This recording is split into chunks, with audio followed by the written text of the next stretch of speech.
Hello, magandang umaga po mga kapans. May bago tayong na-discover sa pag-unlock ng phone gamit nitong unlock tool natin. So sa mga kotek ko diyan, ito sana ay makatulong. Ah, nung format ng phone or nag-unlock ng phone sa may password kasi.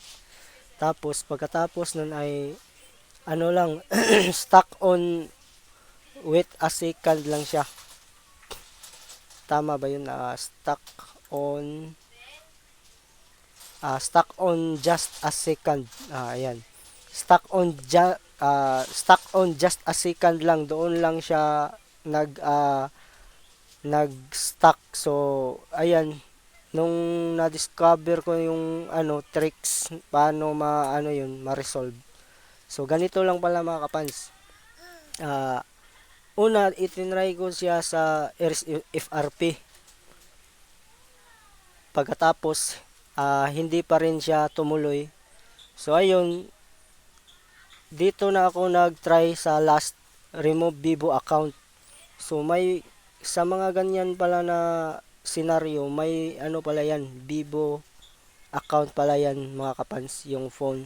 Nilagyan nila ng Vivo account. So, pag try ko dito sa remove Vivo account, ayan, nag-success. Tapos, nung na-try natin na in-next na yung phone, so, ayan, nag-success na siya. So, ipapakita ko sa inyo ngayon yung phone na-unlock na siya pero hindi ko na-record yung yung yung pag natin yung sa phone mismo, hindi natin na-record. Pero legit talaga mga kapans. Ito lang siya talaga. To remove Vivo account para magtuloy na yung yung stock sa